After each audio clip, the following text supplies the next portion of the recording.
आज का लेक्चर हम स्टार्ट करते हैं वर्क एनर्जी पावर पे। तो मैं आपको पहले एक बार फिर से इन्फॉर्म कर दूं कि शाम को 8:30 बजे 100 मार्क्स का सर्कुलर मोशन के ऊपर टेस्ट है, जिसमें वर्क एंड एनर्जी का कोई रोल नहीं होगा, केवल सर्कुलर मोशन। ऐसा कोई सवाल नहीं होगा जिसमें work and energy and power इनका यूज हो रहा हो, क्योंकि सर्कुलर मोशन में कुछ ऐसे भी क्वेश्चंस होते हैं जो वर्टिकल सर्कुलर मोशन के होते हैं, जो वहां से आते हैं। तो शाम 8:30 बजे आपका पेपर है, और जो नहीं देगा, जो भी बच्चा वो पेपर नहीं देगा, मैं उसको फिजिक्स ग्रुप से बाहर कर दूंगा। आज 9 बच्चे रहेंगे तो आगे से 9 ही बच्चे रहेंगे उस ग्रुप में। इस तरह का काम हो जाएगा, ठीक है। अब देखिए, अब अपना काम स्टार्ट करते हैं। तो लास्ट टाइम मैंने आपको होमवर्क में एक क्वेश्चन दिया था।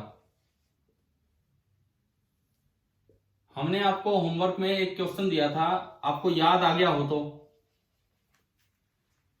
इस बॉल को आप एक कांस्टेंट फोर्स F लगा के, ये एक रस्सी है जिसकी लंबाई है L, ये एक रोप है जिसकी लेंथ है L, और एक कांस्टेंट फोर्स F लगा के इसको किसी एंगल तक आप राइज करवा ले गए थे, यहां तक at an angle theta. Manish भाई, क्लास में हो क्या आप आज? हाँ जी मनीष, क्लास में हो या नहीं हो? Yes sir. ये क्वेश्चन किया, ये वाला क्वेश्चन जो मैंने दिया था पिछली क्लास में, ट्राई तो किया था सर। ट्राई किया था ना? मतलब हुआ नहीं हुआ, क्या आंसर है वो एक अलग बात है, मैं बस इतना ही पूछ रहा हूँ। ट्राई किया आपने ये वाला सवाल? Yes sir. ठीक है, तो देखते हैं। हमने 3 फोर्सेस का वर्क पूछा था, वेट का, टेंशन इन द स्ट्रिंग का, और जो F आपने लगाया उसका। सबसे पहली बात, सबसे पहला point, work done by weight mg। अगर इसका मास m है तो mg ने कितना वर्क किया। तो देखो, वेट एक कंजर्वेटिव फोर्स है कि नॉन कंजर्वेटिव, बताएं। हाँ जी, वेट कैसा फोर्स है? कंजर्वेटिव की? कंजर्वेटिव। और हमें पता है कि हमने एक आसान तरीका सीखा है, कंजर्वेटिव फोर्सेस का वर्क हमेशा कैसे निकालना चाहिए? पोटेंशियल एनर्जी से। आप जहां मन करे वहां जीरो लेवल मान लो, let this be the potential energy zero level. तो इनिशियली पोटेंशियल एनर्जी जीरो है। अब जब फाइनली ये आ गया तो ये कुछ हाइट h पे गया, कुछ हाइट h पे गया। h कितना होगा ये आप ज्योमेट्री से पता लगाओ, h कितना होगा ये आप ज्योमेट्री से पता लगाओ। भाई ये l है, तो ये कितना होगा बताओ, ये लेंथ l cos थीटा की l sin theta? l cos theta. ये जो लेंथ होगी this is l cos theta, ये जो आपकी लेंथ है this is l cos theta, ठीक है। अब इसके बाद देखो, ये लेंथ है l cos थीटा, फोर्स आपने आगे F लगाया, h हाइट, h कितना हो गया बताओ इसको देख के, h कितना हो गया? L minus L cos theta. तो अगर U इनिशियल इतना है तो मैं पोटेंशियल एनर्जी फाइनल लिखूं यहां, पोटेंशियल एनर्जी फाइनल ऊपर है, जीरो लेवल से ऊपर है, तो हो जाएगा mgh, यानी कि mg into L minus L cos theta. अब भाई work done by conservative force, work done by conservative force, Harshit आप बताएंगे इनिशियल माइनस फाइनल की फाइनल माइनस इनिशियल? हाँ बिल्कुल सही, potential energy initial minus potential energy final. अब पोटेंशियल एनर्जी इनिशियल कितना, ये दिख रहा है हमें, 0, minus potential energy final m into G into H, और L minus L cos theta. L common आ गया तो वर्क डन बाई mg आया minus mgl into 1 minus cos theta. ये आपका पहला वर्क आया, वर्क डन बाई mg जो हमने पूछा था वही आ गया। बताओ भाई, फर्स्ट पार्ट आया समझ में? ठीक है। सेकंड पार्ट में कौन सा वर्क? टेंशन का वर्क। मेरा पहला सवाल, जीरो की नॉन जीरो? टेंशन का वर्क जीरो और नॉन जीरो?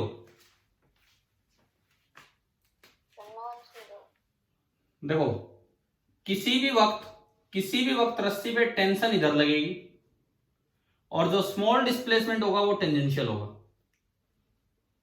किसी भी समय आप देखेंगे तो टेंशन इधर होगी और डिस्प्लेसमेंट इधर होगा, तो टी और ds का डॉट प्रोडक्ट क्या होगा? जीरो। तो सेकंड पार्ट अगर हम देखें तो work done by tension that is integral T dot DS, परंतु टी डॉट डीएस जीरो होने से ये वर्क भी कितना हो जाएगा, जीरो हो जाएगा। क्या दो पार्ट समझ में आ गए हैं कि नहीं आपको?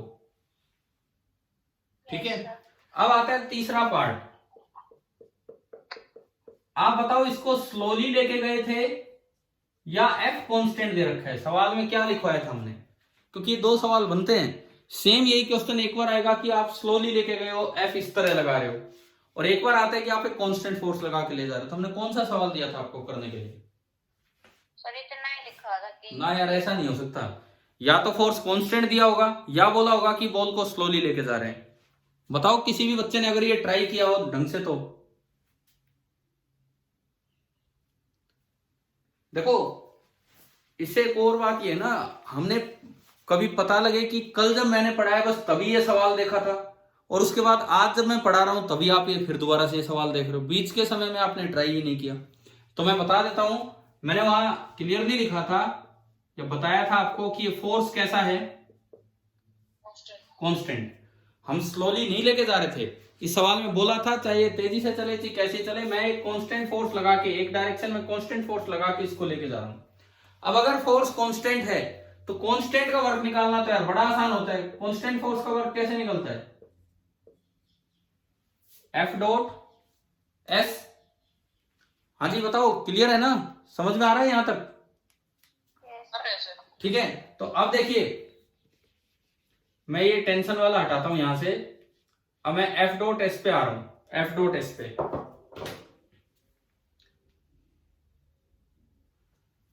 आप एस बनाओगे, एस डिस्प्लेसमेंट, ये बना इसका डिस्प्लेसमेंट ऐसे, ये बना इसका डिस्प्लेसमेंट एस, और मान लीजिए एफ और एस के बीच का एंगल है अल्फा, क्योंकि क्वेश्चन में तो हमें ये एंगल दिया है थीटा, लेकिन ये तो अल्फा है। तो अगर आप एफ डॉट एस को ओपन करेंगे तो क्या खुलेगा? ये F into S into cos alpha, F into S into cos alpha.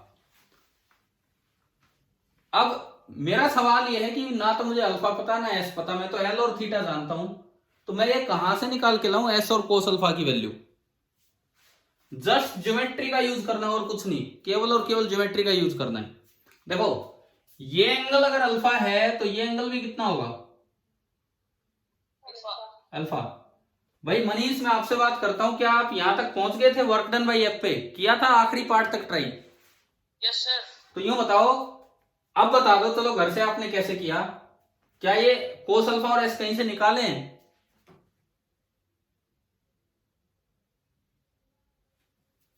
बोलो कैसे कैसे किया? नहीं फिर मैं समझाऊंगा, तो बात एक ही है। अभी अभी बता दो, अभी देख के कुछ दिख रहा हो तो। एस और कोस अल्फा कैसे निकालें? मुझे एल और थीटा पता है।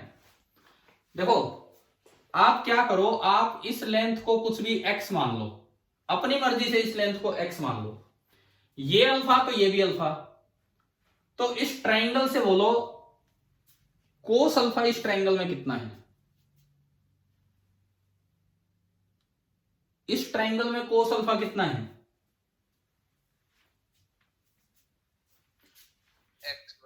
X by S. Sir L minus L cos theta by x. ना उसको L minus L cos theta का कोई यूज ही नहीं है।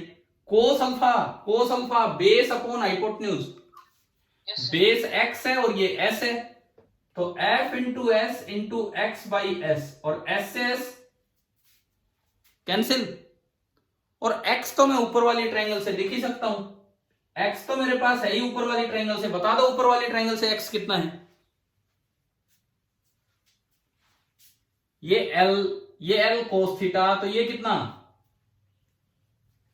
2 tan square minus L cos square. नहीं, अरे वो क्या आएगा? वो आएगा क्या? देखो ना, मुझे एल पता है और थीटा पता है, तो थीटा वाली साइड तो कंपोनेंट होता है cos theta, L cos theta. सामने वाला क्या होता है? L sine theta. हाँ तो बस, तो ये डायरेक्ट है। आप वो रूट में स्क्वायर करके घटा के लाओगे तब भी वही बचना है, 1 माइनस कोस स्क्वायर थीटा, तो ये बचेगा एल साइन थीटा। तो मैं एक्स की जगह रख सकता हूं एल साइन थीटा, तो वर्क डन बाई एफ निकल के आया F into L sine theta. भाई अभी बताओ क्या ये सवाल पूरा क्लियर हुआ कि नहीं, कैसे करना था? Yes sir. अब इस क्वेश्चन को रट के मत चले जाना, बिल्कुल सेम ऐसा ही डायग्राम, सेम यही क्वेश्चन, और कई बार आ जाता है फोर्स कांस्टेंट नहीं देते, कहते हैं स्लोली लेके गए। वो कैसे होगा, वो अभी आज वाली क्लास में ही हो जाएगा। लेकिन यहां तक तो मैं मान के चलूं सभी को समझ में आ गया फोर्स निकालना, सॉरी वर्क निकालना। Yes sir. ठीक है, अब देखो मैं कल का यार जो मुझे थोड़ा सा सरप्राइजिंग लग रहा था, मैंने आपको आखिरी वीडियो लेक्चर में बोला भी था, मैंने जानबूझ के लाइव क्लास ना लेके आपके लिए 9 से 11 बजा दिए। उस काम को मैं एक 40 मिनट के लाइव क्लास में भी कर सकता था। 40 मिनट के लाइव लेक्चर में वो 4 डाउट थे, आराम से हो जाते। 9 से 11 मैंने आपका वेट करते करते बजा दिए, और मैं बीच बीच में बस 5-5 मिनट की वीडियो बना रहा था कि चलो कोई डाउट आई जाए। मैं बोल भी रहा था, आपको मैसेज भी कर रहा था। केवल दो बच्चों ने डाउट भेजे, और उन दोनों के कुछ कॉमन डाउट थे, वो मैंने बताए। चलो भाई, ऐसा तो हो नहीं सकता कि बाकी सबसे पूरे एक एक सवाल ही हो गया हो, ऐसा तो होगा नहीं कि सभी ने एक एक क्वेश्चन ही कर दिया हो। तो क्या बाकियों को एक भी डाउट नहीं आया, या कल भी एचसी वर्मा अटेम्प्ट नहीं की? मनीष आप करते हो क्या एचसीवी या नहीं करते हो? मनीष कोई बात नहीं, हो सकता और कोई बुक करते हो, इसीलिए मैं पूछ रहा हूं, आप करते हो एचसी वर्मा की नहीं करते हो? सर कल नहीं की, वैसे करता हूँ। अब पता है, मैंने कल टेस्ट लेना था, जो टेस्ट मैं आज लूंगा वो कल लेना था, पोस्टपोन किया कि भाई बच्चे काम ही नहीं कर रहे हैं तो कहां से फिर सीधा टेस्ट देंगे। कल भी मैंने कहा कि अब 6 बजे क्लास खत्म हुई है, 2-3 घंटे आपके पास हैं। 9 बजे तक मैंने वेट किया, कोई मैसेज मेरे पास रिसीव नहीं हो पाया। किसी ने 8:50 8:53 पे भेजा था, तो वो थोड़ा सा लेट आया, बस और कोई बात नहीं। बट फिर भी मैं 11 बजे तक वेट करता रहा, बीच बीच में 5-5 मिनट की वीडियो बनाई, लेकिन कोई मैसेजेस आ ही नहीं रहे थे। तो भाई ऐसे मत किया करो यार आप लोग। देखो आपको पता है, अभी प्रवीण सर बोल रहे थे, ये एक सेक्शन ऐसा है जो थोड़ा सा इनसिंसियरिटी दिखा रहा है, पता नहीं क्यों दिखा रहा है।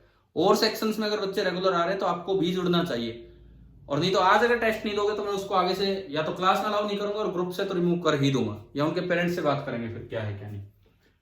तो चलिए देखते हैं। देखो टेस्ट दो, चाहे नंबर कम आए, चाहे 100 में से 50 ही नंबर आए, चाहे 20 ही नंबर आए, मैं नहीं कह रहा, आप पेपर तो दो, ट्राई तो करो उसे। आज आपका टेस्ट का टाइम मैंने इसीलिए आराम से 8:30 रखा है कि भाई तब तक तो आप फ्री हो लेंगे हर काम से। 8:30 से, और मैं आपको टाइम दे रहा हूं आप लोगों को 10 बजे तक। क्यों दे रहा हूं इतना टाइम? पिछली बार भी दिया था, या आपकी क्लास में नहीं तो किसी और में। भाई आप इस दौरान, इस 1.5 घंटे में से आप अपना सुटेबल 1 आवर निकालिए, 8:30 से 9:30, 9:45 से 9:45 या 9 से 10, जब आपको सही लगे। और आप उस दौरान, और आपका मन करे आप 1.5 घंटा लो यार, जैसे भी आपको ट्राई करना है, ईमानदारी से पेपर दो। यूं नहीं कि भाई कोई क्वेश्चन एचसीवी का दिख गया तो पता लगा बुक खोल के उसका आंसर देख ले, कोई क्वेश्चन नोट्स का दिख गया बुक खोल के आंसर, नोटबुक खोल के, वो नहीं, या पुराने वीडियो का दिख गया तो पुराना वीडियो एक बार देख ले, ऐसे नहीं। ईमानदारी से पेपर दो, और मैं उम्मीद करता हूं कि जितने हमारे बच्चे पीछे टेस्ट दिया करते थे एटलीस्ट उतने तो होंगे, या अब जो क्लास में वो सभी बच्चे देंगे। ठीक है, 8:30 का टाइम है, तो अभी हम आगे स्टार्ट करते हैं। और मैं एक लास्ट बार फिर से बोल रहा हूं कि जो आज टेस्ट नहीं देगा मैं उसको फिजिक्स ग्रुप से रिमूव कर दूंगा, मैं दोबारा ज्वाइन नहीं करूंगा। फिर आप बस ओनली जूम लाइव क्लास देखते रहिए, और कोई मैटर आपको नहीं मिलेगा।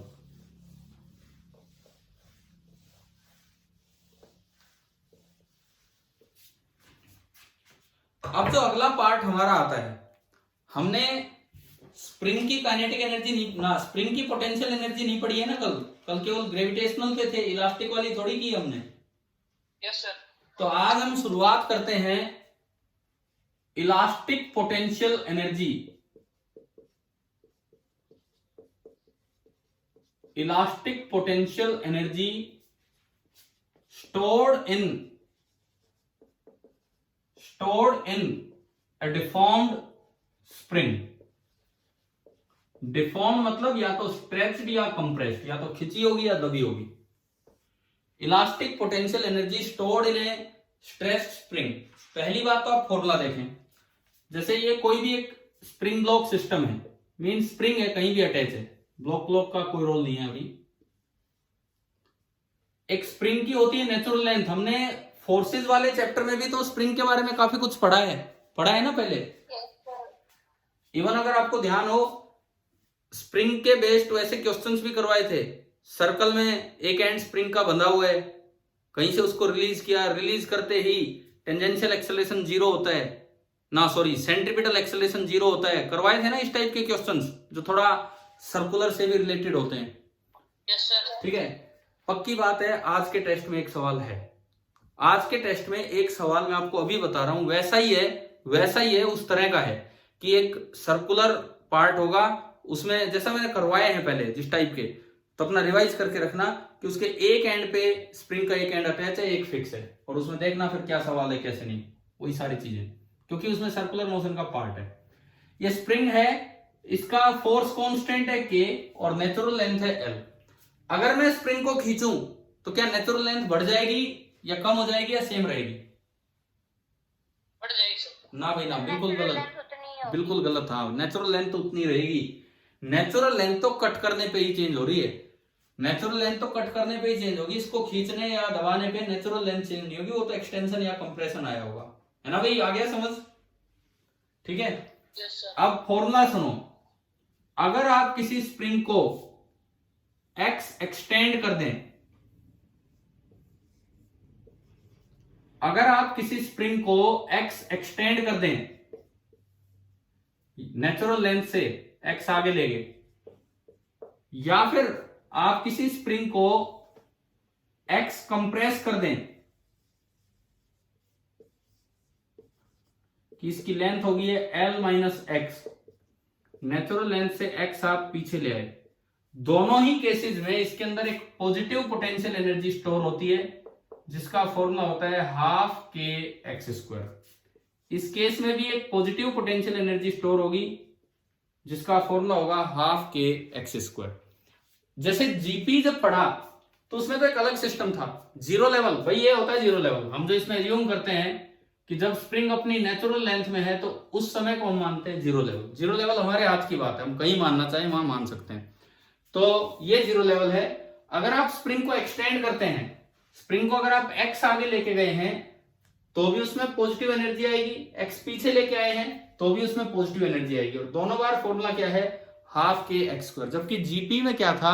जीरो लेवल से ऊपर ले गए तो पॉजिटिव एनर्जी, और जीरो लेवल से नीचे ले गए तो नेगेटिव। तो आपने ग्राफ भी बनाया था, उसमें भी यू का बनाया था एच के साथ, यहां यू का ग्राफ बनाएंगे एक्स के साथ। आपको ध्यान हो उसमें ग्राफ एक ऐसा स्ट्रेट लाइन बना था यूं, Yes sir. है ना, उधर ऊपर इधर नीचे। भाई इसमें क्या यू कभी नेगेटिव होगा? No sir. नहीं होगा। तो आप इसको हटाओ, x बराबर 0 मानी नेचुरल लेंथ, x पॉजिटिव मैंने माना एक्सटेंशन, x पॉजिटिव मैंने माना एक्सटेंशन, और x नेगेटिव ये मैंने माना कंप्रेशन। x नेगेटिव मैंने माना है कंप्रेशन, एक एक्सटेंशन एक कंप्रेशन। तो ये ग्राफ स्ट्रेट लाइन होगा कि पैराबोलिक होगा? बताओ, u का ग्राफ x के साथ पैराबोलिक होगा सर। पैराबोलिक होगा, क्योंकि u की पावर 1 है और x की पावर 2 है। So the graph will be parabolic. Parabola x की तरफ बेंड होगा या u की तरफ बेंड होगा? बताओ। अगर आप x को डबल करें तो u कितना हो रहा है? x को डबल करें तो u कितना हो रहा है? 4। तो u ज्यादा बढ़ रहा है, u 4 टाइम्स हो रहा है। तो इसका मतलब ये इधर गया और ये इधर गया, इस तरह से। तो ये आपका ग्राफ बनेगा, u is directly proportional to x square. चलिए ये बताओ भाई, क्या यहां तक आया कि नहीं आया समझ में? आ गया सर। ठीक है, अभी हम इसको प्रूव करेंगे। एक बार मुझे एक बच्चा देख के बता दे कि इस समय कितने पार्टिसिपेंट्स हैं। एक बार देख के बताओ, मैं नहीं देख रहा हूँ। 13 है। चलो एक दो और बड़े हैं। भाई आप लोग सुनो, आप लोग ध्यान दो, सबसे छोटा सेक्शन आपका है। अभी से अगर ध्यान दोगे, मैं तो फिजिक्स की गारंटी लेता हूं, फिजिक्स इतनी अच्छी आपकी हो जाएगी। आप चलते तो रहो, अटेंड तो करो ध्यान से। पूजा जी आपने कल वो देख लिए थे कि नहीं, आपके जो डाउट्स वाले वीडियो थे जो मैंने शाम को बना के भेजे थे? Yes sir. और क्लियर हो गए? Yes sir. ठीक है, देखिए अभी आपको मैं बताता हूं, कल ही तो IAS सिविल सर्विसेज का रिजल्ट आया है, देखा है ना आपने? यस 2019 वाला। ये हर साल आप ये सोचो कितना एक सेलिब्रिटी बन जाता है वो आदमी जो सिविल सर्विसेज में इतना अच्छा स्कोर कर रहा है। ऐसा ही काम आपके साथ होगा। आप IIT में इतना अच्छा स्कोर करके दिखाओ, आप 12th लेवल पे ही अपने एरिया में सेलिब्रिटी की तरह बन जाओगे। 12th लेवल पे ही, उसके लिए तो ग्रेजुएशन करनी पड़ती है। अभी आपने देखा होगा हरियाणा के एक लड़के ने सिविल सर्विसेज में फर्स्ट रैंक हासिल की है इस बार प्रदीप कुमार ने, प्रदीप मलिक ने। सोनीपत से है। आप में कोई है सोनीपत से, आप लोगों में से? नहीं, आपका बैच तो हमारा लोकल ही बैच है। अभी तो आप लोग इधर से ही हो। बाद में जब और बच्चे जुड़ते हैं, जब स्कूल वैसे चलते हैं, तो शायद कोई बाहर से भी बच्चे हैं। तो देखो, सोनीपत का वो स्टूडेंट, और ऐसा नहीं है वो कोई IITian है, मुरथल इंजीनियरिंग कॉलेज जो है, स्टेट लेवल का वो कॉलेज है मुरथल, तो वहां से उन्होंने ग्रेजुएशन की थी, बीटेक की थी, और 2012 में वो की थी, लेकिन आज 2019 में जाके, मतलब 20 आ गई, 19 में जाके उन्होंने अपना ये इतना अच्छा रैंक अचीव किया, फर्स्ट रैंक। तो क्या इन चीजों से सोच के कोई जोश नहीं बनता क्या? ऐसी चीजें आप पढ़ते हो। और मैं एक और चीज बताऊं, उस बंदे का मैंने 5 मिनट इंटरव्यू देखा था, वो टीवी में आ रहा था, और इस तरह से इतना हम्बल नेचर है, इतना हम्बल नेचर है। अभी तक पीछे जब टॉपर्स का इंटरव्यू आता है तो कोई कुछ कहने लग जाता, कोई कुछ, वो तो बड़े शराफत के साथ बोल रहे हैं। तो मतलब आप लोग भी थोड़ा डाउन टू अर्थ रहें और काम पे फोकस करें, अपने आप रिजल्ट अच्छे आएंगे। ठीक है, ठीक है। आज शाम को ही कोशिश करना ईमानदारी से पेपर देने की, फिर देखते हैं। चलिए अपना काम आगे बढ़ाते हैं। u proportional to x square आया, ये ग्राफ बन गया। अब हम सबसे पहले इसके प्रूफ पे आए कि जैसे हमने mgh डेराइव किया था, उसी तरह से कि इस चीज को डेराइव करें। तो सबसे पहली बात, mgh को डेराइव करते वक्त हमने ये माना था कि ग्राउंड लेवल 0 लेवल है, और 0 लेवल से उस चीज को धीरे धीरे उठा के ले गए थे, ताकि जो एक्सटर्नल का वर्क हो वो अगेंस्ट कंजर्वेटिव फोर्स डायरेक्ट हम लिख पाए। यही काम इसमें स्टार्ट करना है, इसके प्रूफ में भी यही काम स्टार्ट करना है हमें, बिल्कुल यही काम। क्या करना है, देखिए, let natural length be the 0 level of EP। क्योंकि वैसे तो एब्सोल्यूट वैल्यू आप बोल ही नहीं पाएंगे, तो कहीं ना कहीं तो 0 लेवल बनाना पड़ेगा। तो नेचुरल लेंथ पे हमने 0 लेवल बना दिया। मैं एक के लिए प्रूव करवा रहा हूं, या तो एक्सटेंशन के लिए या कंप्रेशन के लिए। एक मैं करवाऊंगा, एक आप करेंगे, और दोनों में आएगा u बराबर हाफ के x स्क्वायर। बताओ किसके लिए करवाऊं, एक्सटेंशन के लिए कि कंप्रेशन के लिए? चलो ठीक है, हम एक्सटेंशन वाला प्रूफ कर रहे हैं। कंप्रेशन वाला आपका होमवर्क होगा, बिल्कुल सेम है, अपने आप ट्राई करेंगे। एक्सटेंशन वाला हम ट्राई कर रहे हैं अभी। देखिए,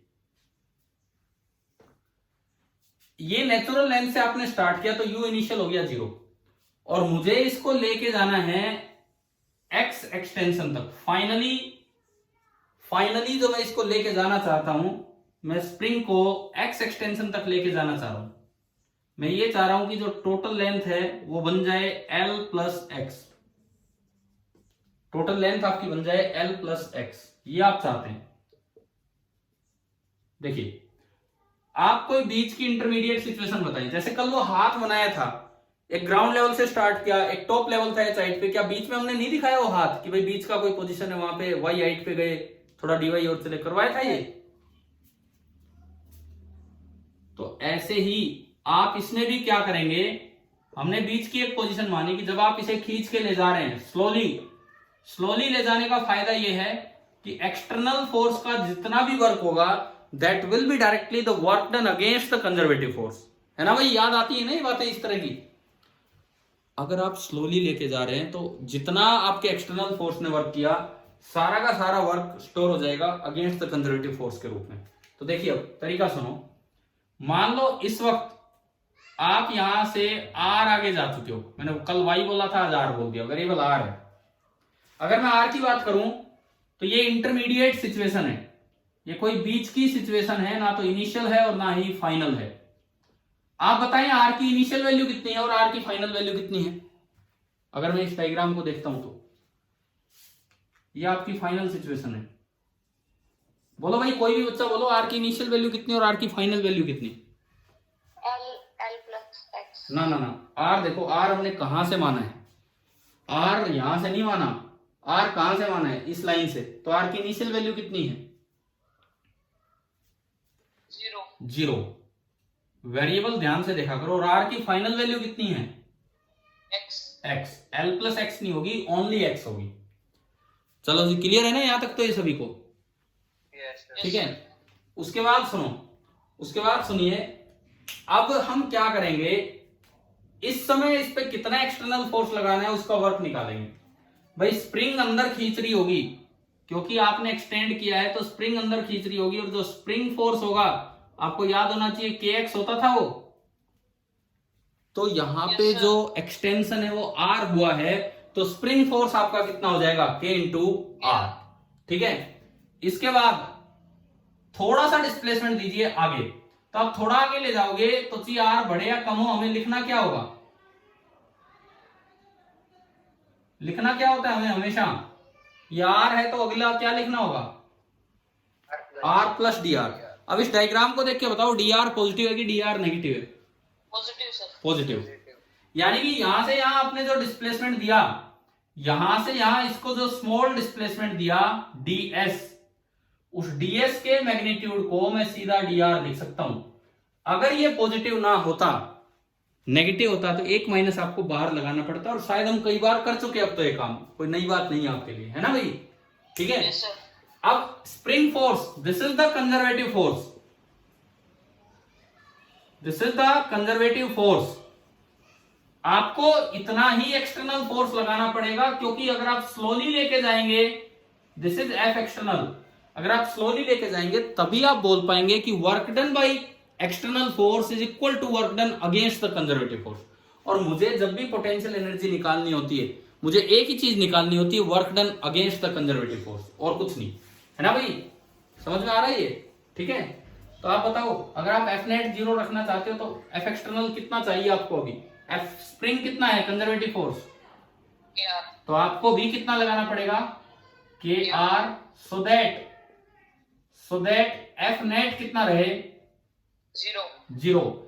इसका फायदा ये हुआ है कि अब अगर मैं लिखूं W against conservative force, against the conservative force, this is directly equal to W by F external, है ना भाई, आगे बात समझ में।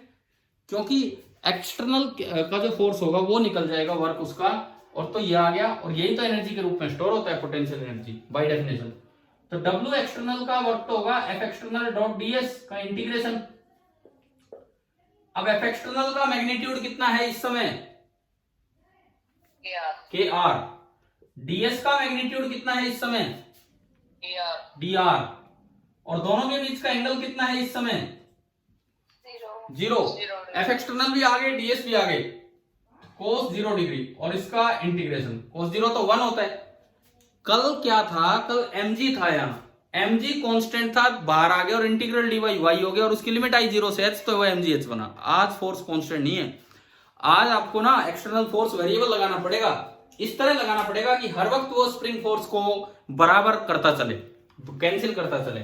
तो कोई बात नहीं, k बाहर आया, और r की पावर 1 dr का इंटीग्रेशन क्या होगा, cos 0 तो 1 है, R square by 2. तो ये आपका बन गया k into r square by 2। और जब आप r की लिमिट लगाएंगे तो आपने पहले ही लिखी हुई है 0 से लेके x, तो अब आप सोचो क्या है वर्क, k बाहर, हाँ X square.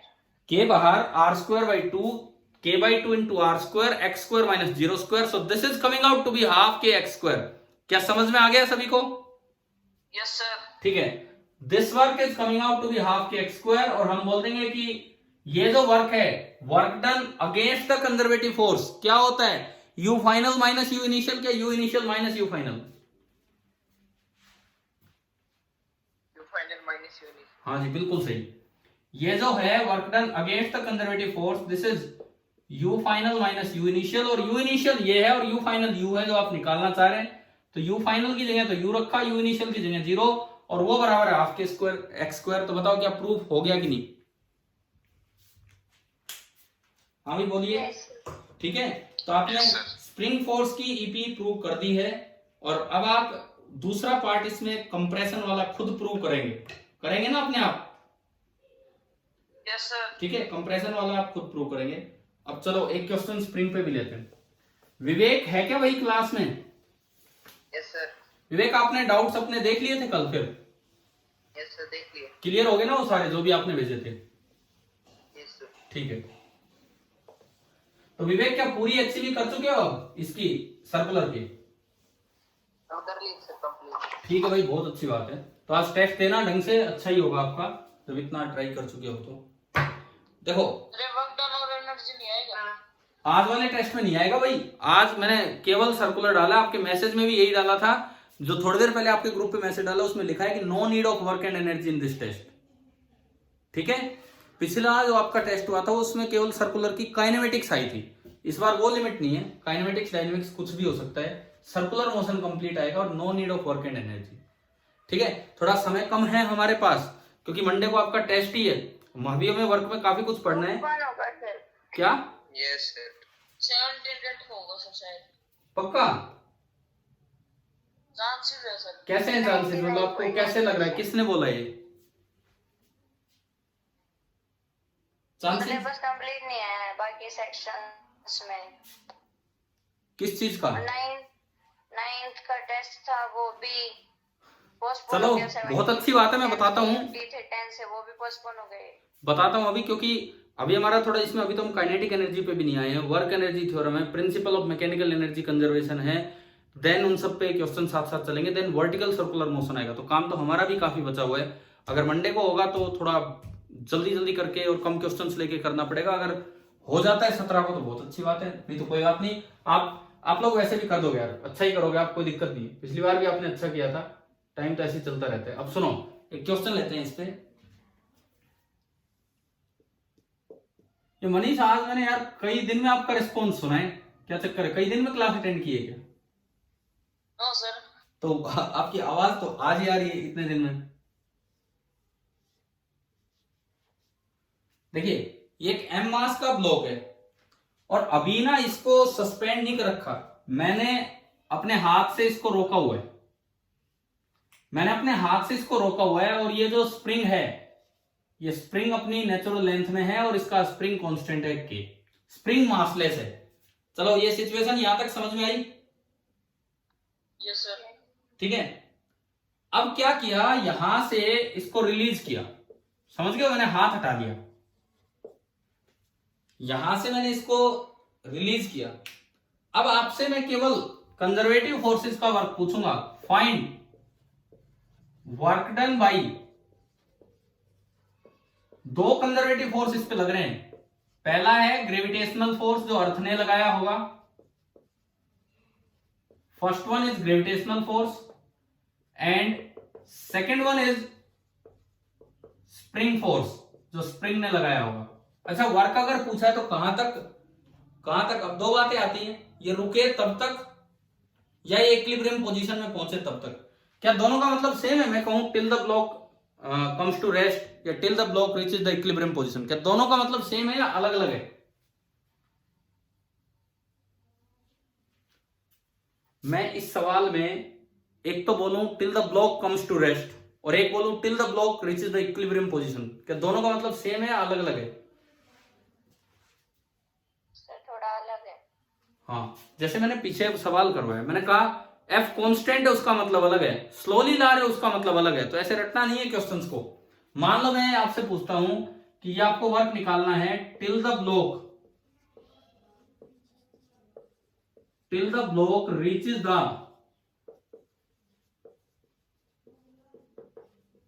Equilibrium position.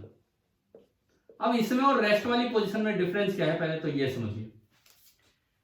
Equilibrium position वहां होती है जहां पे ब्लॉक पे नेट फोर्स जीरो हो जाए। इक्विलिब्रियम पोजीशन वहां होगी जहां ब्लॉक पे नेट फोर्स जीरो हो जाए। नेट फोर्स तो जीरो बीच में कहीं होगा। देखो सुनो, इसको हमने रिलीज कर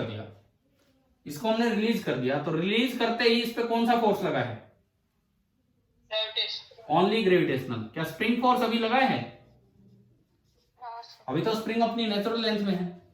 तो धीरे धीरे इसकी स्पीड बढ़ेगी क्योंकि एक्सेलरेशन नीचे है, इसकी स्पीड बढ़ती रहेगी। कब तक? एक स्टेज आएगी जब ये कुछ x नीचे जा चुका होगा और x नीचे जाने के बाद एक स्टेज आई जहां पे जाके जितना mg लग रहा था उतना ही kx लगा।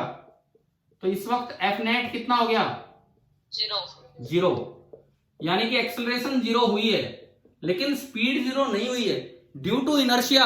अब ये और आगे निकलेगा, ड्यू टू इनर्शिया और आगे निकलेगा तो स्प्रिंग फोर्स बढ़ेगा, उस वजह से mg से ज्यादा फोर्स ऊपर लगेगा तो इसमें रिटार्डेशन होगा और तब ये नीचे जाके रुकेगा। तो इक्विलिब्रियम पोजीशन तो यहीं आ गई है, लेकिन जो रेस्ट वाली पोजीशन होगी वो तो इससे डबल नीचे हो जाएगी, जितना ही आया उतना ही हो। समझ गए हो कि नहीं बताओ? Yes, sir. तो दोनों सवालों में थोड़ा सा डिफरेंस हो जाना है। अगर इक्विलिब्रियम पोजीशन पूछा है तो यहां से यहां तक लाने का वर्क। पहले एक्स बताओ, एक्स कितना, इसी से निकाल लो। एफ नेट कितना है? 0। तो ऊपर के एक्स नीचे M G, it means K X should be equal to M G. So X कितना होगा यहां से? mg by k. X will be equal to M G by K. X will be equal to M G by K. और अगर पूछा होता कि rest तक आने की पोजीशन, तो बताओ एक्स कितना चला होता है? बाई सिमेट्री, जितना यहां तक आया उतना ही और आगे जाता। तो अगर रेस्ट तक आने की पोजीशन होती तो हम एक्स कितना मानते, कहां तक गया ये? 2 mg by 2 mg बाई के। तो मतलब देखो, मैं एक एक सवाल करवा रहा हूं, एक एक साथ बता रहा हूं कि थोड़ा ध्यान रखें कैसे बदलाव होता है। थोड़ा सा सही तरीके से सवालों को लीजिए, ऐसे रटने से बात नहीं बनने वाली है। और मैं एक और चीज बता दूं, रैंडम प्रैक्टिस बहुत खतरनाक होती है फिजिक्स में। रैंडम प्रैक्टिस मुझे नहीं पता और सब्जेक्ट में चल जाती होगी।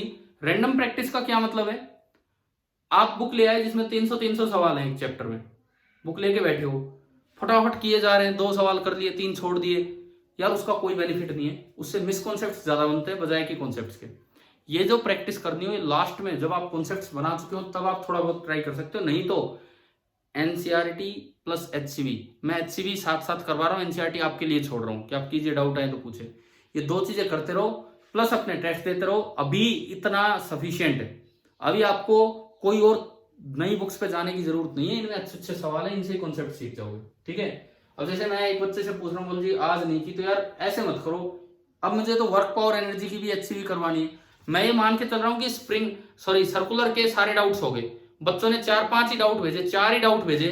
मैंने ऑब्जेक्टिव फर्स्ट, ऑब्जेक्टिव सेकंड का एक एक क्वेश्चन करवाया है कि नहीं बताओ क्लास में, वीडियो लेक्चर्स में? Yes, sir. है ना? सब्जेक्टिव में मैंने केवल डाउट्स करवाए और वो 4 ही डाउट्स आए थे। और कल मैंने एक एक छोटा छोटा वीडियो बना के वो डाल दिया आपके ग्रुप पे, सर्कुलर वाली प्लेलिस्ट में। अब मुझे वर्क एनर्जी की एचसीवी पे चलना होगा, लेकिन आप पहले आज का टेस्ट दीजिए, उसके बाद देखेंगे। और ये काम करते चलें। चलो अब देखते हैं, एक्स निकाल लिया आपने। अब देखो, कंजर्वेटिव फोर्स का वर्क निकालना है। तो आप सोचो ही मत इंटीग्रल एफ डॉट डीएस, क्योंकि इंटीग्रल एफ डॉट डीएस में तो फालतू का इंटीग्रेशन वगैरह आता है। कंजर्वेटिव फोर्सेज का वर्क कैसे निकालना चाहिए, कौन से तरीके से? Potential energy. केवल और केवल पोटेंशियल एनर्जी से आपको कंजर्वेटिव फोर्सेज का वर्क निकाल लेना है। तो करते हैं, निकालते हैं। ये इनिशियल लेवल और ये फाइनल लेवल। अब देखो, मैंने एक साथ 2 कंजर्वेटिव फोर्स ले लिए, दोनों की पोटेंशियल एनर्जी अलग अलग है।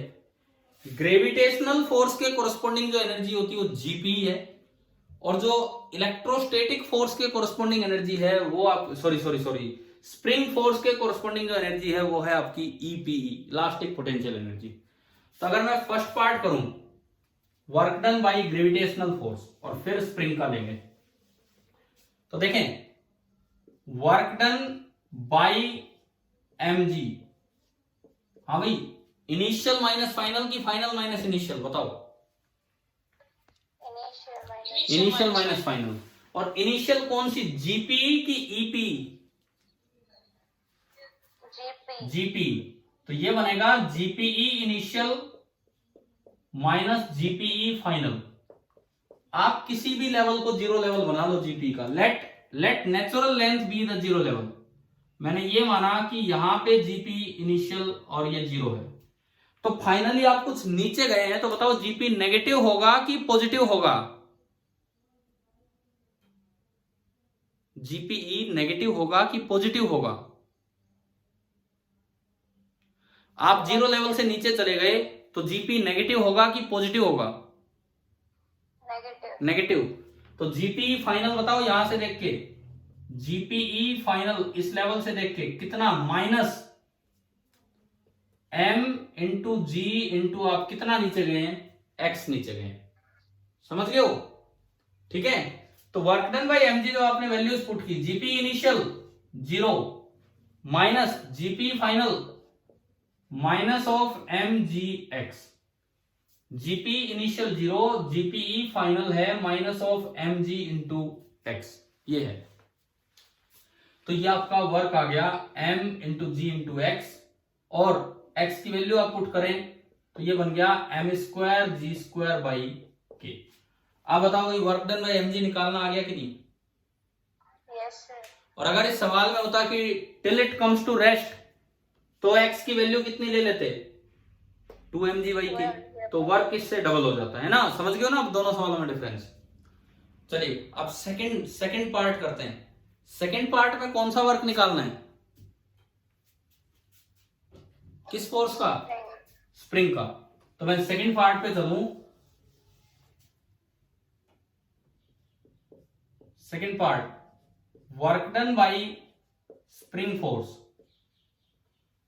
स्प्रिंग फोर्स का work, integral spring force dot DS से जाओगे तो इंटीग्रेशन के चक्कर में पड़ोगे, डीएस के चक्कर में पड़ोगे, इससे नहीं जाना चाहिए। जब भी कोई कंजर्वेटिव फोर्स का वर्क लिखें तो इनिशियल माइनस फाइनल, अगेंस्ट लिखें तो फाइनल माइनस इनिशियल।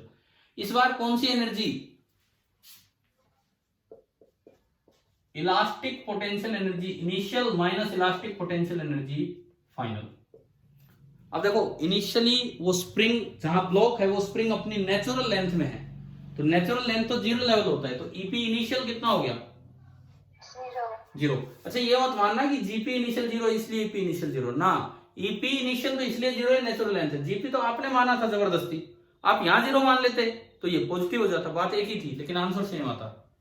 ठीक है, तो ईपी इनिशियल तो हो गया 0 माइनस ईपी फाइनल पॉजिटिव होगा कि नेगेटिव होगा बताओ? ईपी फाइनल, जब ब्लॉक यहां है तो स्प्रिंग एक्स खिंच चुकी है, तो ईपी फाइनल पॉजिटिव होगा कि नेगेटिव होगा? Positive. Elastic potential energy of the spring is never negative. Elastic potential energy of the spring is never negative, तो ये आपकी होगी हाफ के एक्स स्क्वायर। ये आपका हो जाएगा हाफ इंटू के इंटू एक्स स्क्वायर। आ गया कि नहीं आया समझ में बताओ? ठीक है, तो अल्टीमेटली वर्क आया माइनस हाफ इंटू के इंटू एक्स का स्क्वायर, तो एम स्क्वायर जी स्क्वायर अपॉन के स्क्वायर, और एक के से के गया तो ये वर्क आया नेगेटिव, माइनस माइनस भूल जाओगे तो आंसर गलत है, अपॉन 2k। हाँ जी भाई बोलो, आ गया समझ में? ये वाला वर्क भी निकालना। Yes, sir. ठीक है, और अगर वही होता रेस्ट तक आने का होता तो x की जगह 2mg/k लेते, तो 2 का स्क्वायर 4 होता, तो ऊपर 4 आता तो 2 से कटता तो एक 2 ऊपर एक्स्ट्रा जाता। शायद ये स्प्रिंग फोर्सेस के वर्क वाले क्वेश्चन भी ग्रेविटी के साथ आपको क्लियर हो गए होंगे कि किस तरह निकालना है। ठीक है, अब देखो एक और मैं स्प्रिंग पे ही क्वेश्चन पूछता हूं, फिर उसके बाद हम आगे बढ़ेंगे।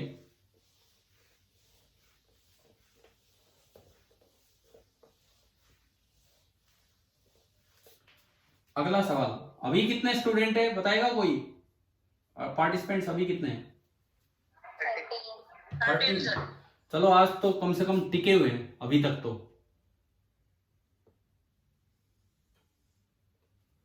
देखिए अच्छी बात है यार, आप अगर ऐसे क्लास अटेंड करो तो हमारा भी तो मन करता है फिर पढ़ाने का। आप लोग ढंग से क्लास अटेंड कीजिए, आप टेस्ट दो तो हमारा मन करता है टेस्ट बनाने का। ये टेस्ट में कमी इसलिए आती क्योंकि कह के टेस्ट दिलवाना पड़ता है, भाई टेस्ट दो ये है। मान लो एक स्प्रिंग है, उसकी नेचुरल लेंथ तो L है, लेकिन हमने उसको थोड़ा कंप्रेस करके और एक ब्लॉक यहां पकड़ रखा है।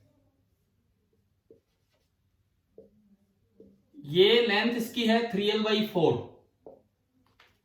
स्प्रिंग कांस्टेंट है K, नेचुरल लेंथ है L। नेचुरल लेंथ L है लेकिन इस वक्त इसको कंप्रेस किया हुआ है, दिख गया ना? ये इस वक्त जो लेंथ है वो कम है। ठीक है, Yes, sir. और जैसे आप इसको रिलीज करेंगे तो ब्लॉक ऑसिलेट करने लग जाएगा। The block oscillates after being release. इसको जैसे ही आप रिलीज करेंगे ये ब्लॉक जो है वो ऑसिलेट करना स्टार्ट कर देगा। अब ऑसिलेट करेगा तो यहां से स्टार्ट हुआ है तो it will be counted as an extreme position. जहां से स्टार्ट हुआ एक्सट्रीम पोजीशन होगी, बीच में एक आएगी मीन पोजीशन, क्रॉस करके दूसरी साइड जाएगा तो वो कौन सी हो जाएगी? Other extreme position. समझ गए हो क्या होना है इसमें? जैसे अभी एक ब्लॉक को जहां से छोड़ा था, अभी हमने एक ब्लॉक को छोड़ा था, जहां से छोड़ा वो एक्सट्रीम पोजीशन थी, बीच में जो इक्विलिब्रियम पोजीशन आई वो मीन पोजीशन, और नीचे जाएगा वो अदर एक्सट्रीम पोजीशन। तो सेम यही क्वेश्चन फिर से आ गया, इस बार ग्रेविटी का नहीं, आपको क्या निकालना होगा, find the work done by the spring force. Spring force का आपको वर्क निकालना है। अब जब भी ये वर्क पूछा जाए तो आपको ये बताना होगा कि कब तक। तो मैं दोनों ही चीजें ले लेता हूं। Till the block reaches, first part है the mean position, till the block reaches the mean position, and second part है द अदर एक्सट्रीम पोजीशन। चलो भाई, क्वेश्चन आ गया समझ में क्या करना है? ठीक है, Yes. आप एक बार कैसे निकालना है आप खुद सोचिए। एक ही फोर्स का वर्क है, निकालिए 2 मिनट।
हाँ जी, हो गया सवाल, बताएं।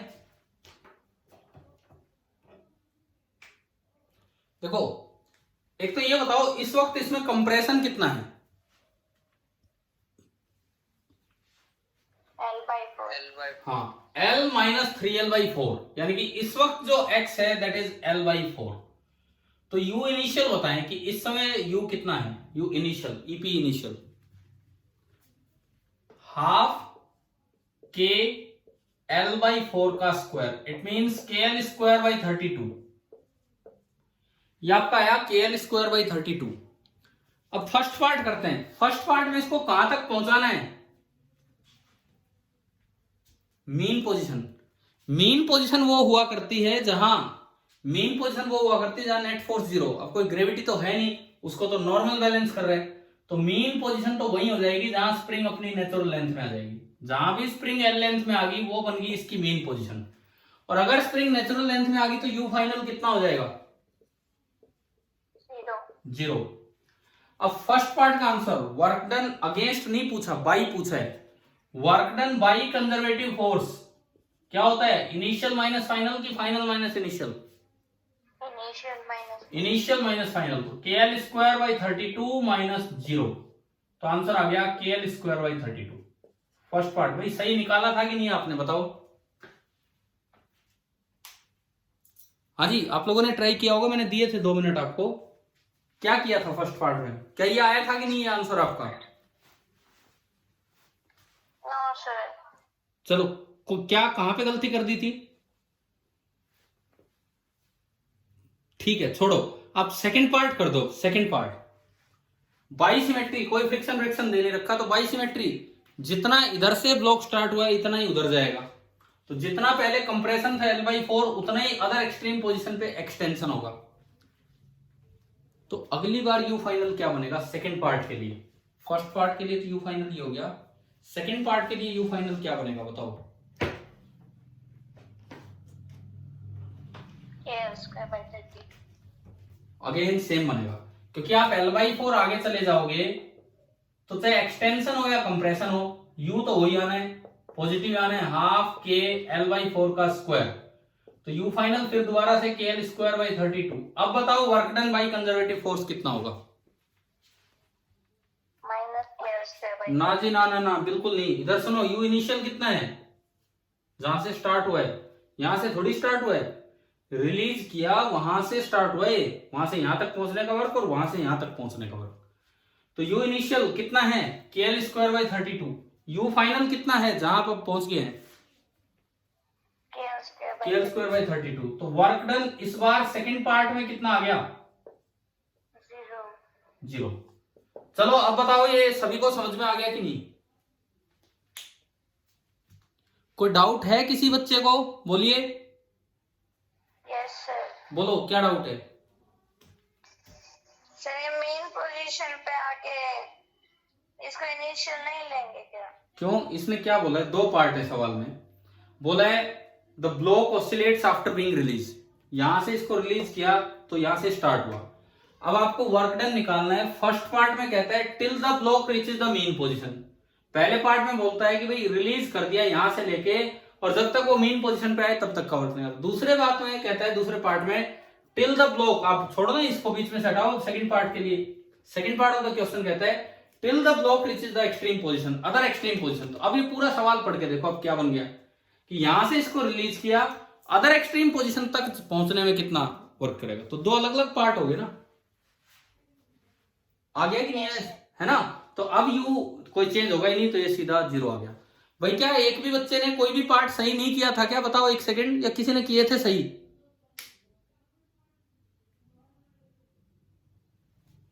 चलो कोई नहीं, समझ में आ गया इतना तो बताओ मुझे, इतनी तो जानकारी दो। Yes sir. Yes sir. ठीक है, अब देखो अब आ रहा है पोटेंशियल एनर्जी। मैंने आपको काफी पढ़ा दिया पिछले 2-3 दिन से, हम conservative forces and potential energy, और मैं मान के चलूं कि आपको कंजर्वेटिव फोर्स वाला कॉन्सेप्ट तो बिल्कुल क्लियर हो गया होगा। कंजर्वेटिव फोर्स की पोटेंशियल एनर्जी से फोर्स कैसे निकालते हैं, फोर्स से पोटेंशियल एनर्जी कैसे निकालते हैं, पोटेंशियल एनर्जी से वर्क कैसे निकालते हैं, वर्क डन से पोटेंशियल एनर्जी क्या है, सारी चीजें अब क्लियर हो चुकी हैं कि नहीं? ठीक है, तो अब हमारा चैप्टर का नेक्स्ट बड़ा इंपॉर्टेंट टॉपिक स्टार्ट होता है, that is kinetic energy. Kinetic energy, मैं फिर से एक सवाल पूछता हूं आपसे। एक m मास है, वो v स्पीड से जा रहा है, v कितनी भी ज्यादा हो सकती है, v काफी हाई है, तो बताओ उसकी काइनेटिक एनर्जी क्या होती है? बताओ उसकी काइनेटिक एनर्जी क्या होती है? एक m मास है, वो हाई स्पीड से जा रहा है v से, तो बताइए कि उसकी काइनेटिक एनर्जी क्या होगी? अच्छा, ये तो सबके दिमाग में रहता ही है। और कोई बच्चा? कितने लोग एग्री करते हैं कि हाँ भाई हाफ mv² ही होगा? ये तो बोलो एक बार। सर हो सकता है वो हाइट पे जा रहा हो। तो उससे क्या फर्क पड़ेगा, वो हाइट पे जा रहा हो चाहे जमीन के अंदर जा रहा हो चाहे ग्राउंड पे चल रहा हो। मैं काइनेटिक एनर्जी की बात कर रहा हूं, मैं टोटल एनर्जी थोड़ी पूछ रहा हूं।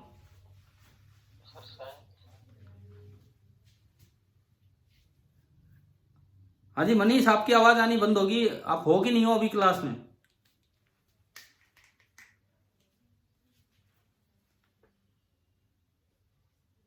चलो अगर गए तो गए, अभी तो सबसे अच्छा काम स्टार्ट हुआ है, सबसे नया काम। तो देखिए आप सुनिए, आप समझिए।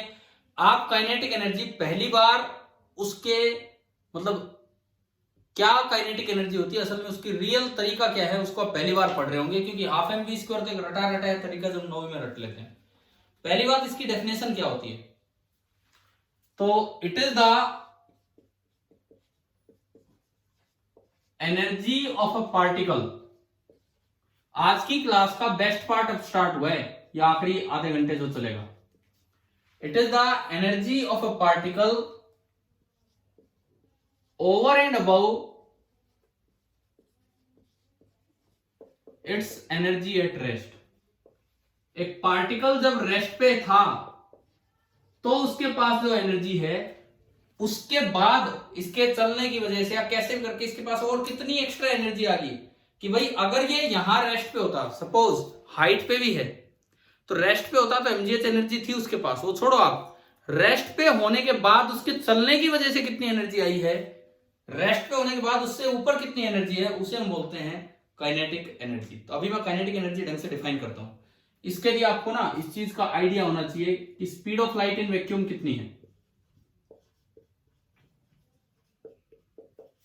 अब आप सोच रहे होंगे यार ये क्या हो रहा है, स्पीड ऑफ लाइट कहां से आ गई बीच में? बिल्कुल आ गई भाई, सी इसका सिंबल होता है, ये पता है ना? कितनी होती है बोलो? नहीं याद आपको? बिल्कुल शुरू में फर्स्ट यूनिट में नहीं करवाई गई ये बातें यार? 458। क्या मैंने फर्स्ट यूनिट में आपको एक एक फिजिकल क्वांटिटी जो 7 बेसिक है सबकी डेफिनेशन याद करवाई थी? तो उसमें आपको ये याद करवाया गया है। अब देखो, एक पार्टिकल जब रेस्ट पे है, एक पार्टिकल जब रेस्ट पे है तो वहां पे जो उसका मास होता है उसे बोलते हैं रेस्ट मास, और उसको सिंबल देते हैं एम नॉट। और जब एक पार्टिकल एक अच्छी खासी स्पीड पे चलने लग जाए, जब एक पार्टिकल, ये तो रेस्ट पे था, अब मैं लेता हूं मूविंग पार्टिकल, अब मैं ले रहा हूं मूविंग पार्टिकल जिसकी स्पीड है v, तो असल में इसका मास भी थोड़ा चेंज हो जाता है। अब जो मास होता है v जो है वो हाई स्पीड है, अब जो मास होता है उसे बोलते हैं रिलेटिविस्टिक मास। यार ये चीजें आइंस्टाइन ने क्लियर की थी, अल्बर्ट आइंस्टाइन ने, रिलेटिविस्टिक मास। और आइंस्टाइन ने फॉर्मूला दिया कि रिलेटिविस्टिक मास होता है m naught upon under root of 1 minus we square upon C square. क्या डायमेंशन वाले चैप्टर में ये क्वेश्चन था कि नहीं था? कहीं एनसीईआरटी में था इस तरह का, जिसमें फॉर्मूला भी दिया गया है। एनसीईआरटी बुक में एक क्वेश्चन था, उसमें मिस कर रखा था कहीं, तो पूछा था कि बताओ वी कहां आएगा, डायमेंशनली आपको देख के बताना था, तो वी स्क्वायर या फिट करना था। अब देखो, किसी भी पार्टिकल की जो एनर्जी होती है, ये फॉर्मूला भी आइंस्टाइन ने दिया था, यहां जो पार्टिकल की एनर्जी है उसे बोलते हैं रेस्ट मास एनर्जी। यहां जो पार्टिकल की एनर्जी उसे बोलते हैं rest mass energy. E not से मैं उसे डिनोट कर दूं, एंड उसका फॉर्मूला, एक बड़ा फेमस रिलेशन है फिजिक्स का, बच्चे टी शर्ट पहने घूमते हैं, उसकी बुक्स नहीं खरीद के लाएंगे, उसका कवर पेज बना दिया जाता है ऐसा, E equal to MC square. सुना है कि नहीं? Yes sir. भाई डेफिनेटली सुना होगा, चाहे उसका मतलब पता हो या ना पता हो। बुक्स पे फ्रंट पेज पे यही लिख के दे देते हैं कि जैसे बुक के अंदर बस आइंस्टाइन ही बैठो। तो rest mass energy E naught is equal to m naught into C square. ऐसे ही यहां पे जो पार्टिकल की टोटल एनर्जी है, यहां पे जो पार्टिकल की टोटल एनर्जी है E, that is m into C square. M इसका ये मास है। अब आप डेफिनेशन पे चलो, काइनेटिक एनर्जी क्या होती है? It is the energy of A particle over and above it's energy at rest. Rest पे क्या एनर्जी थी और अब जब आपने चलाया तो उसके पास कितनी एनर्जी बढ़ गई, वो है आपकी काइनेटिक एनर्जी। तो अगर ये मान लो 5 जूल है और ये 7 जूल है, तो बताओ इस वक्त इसकी काइनेटिक एनर्जी कितनी है? अगर ये 5 जूल है और ये 7 जूल है, तो इस वक्त इसकी काइनेटिक एनर्जी कितनी है बताएं? 2 जूल। तो ये होती है डेफिनेशन ऑफ काइनेटिक एनर्जी। तो जो काइनेटिक एनर्जी की डेफिनेशन बनी वो बनी E माइनस ई नॉट, यानी कि जो काइनेटिक एनर्जी बनी वो बनी mc square minus M naught सी स्क्वायर। मुझे लगता है आज तक ये डेफिनेशन तो आपने कभी पढ़ी नहीं थी काइनेटिक एनर्जी की। हाँ भाई बताओ, ये पता था कि नहीं पता था ये वाली डेफिनेशन? तो यार ये होती है असल काइनेटिक एनर्जी की डेफिनेशन, ये है। अब हम आते हैं थोड़ा लो स्पीड की तरफ उतर के। पहले मैं इसी को थोड़ा आगे बढ़ाऊं, मैं एक बार इसको हटा दूं, अगर आपने कुछ नोट आउट करते हो ना साथ साथ, भाई नोट्स बनाते हो ना, ठीक है? इतना मैं धीरे धीरे पढ़ाता हूं, आप लिख लिया करो साथ साथ। अब देखिए, मैं यहां से इस चीज को हटाता हूं और मैं काइनेटिक एनर्जी के एक्सप्रेशन को आगे लेके चलता हूं।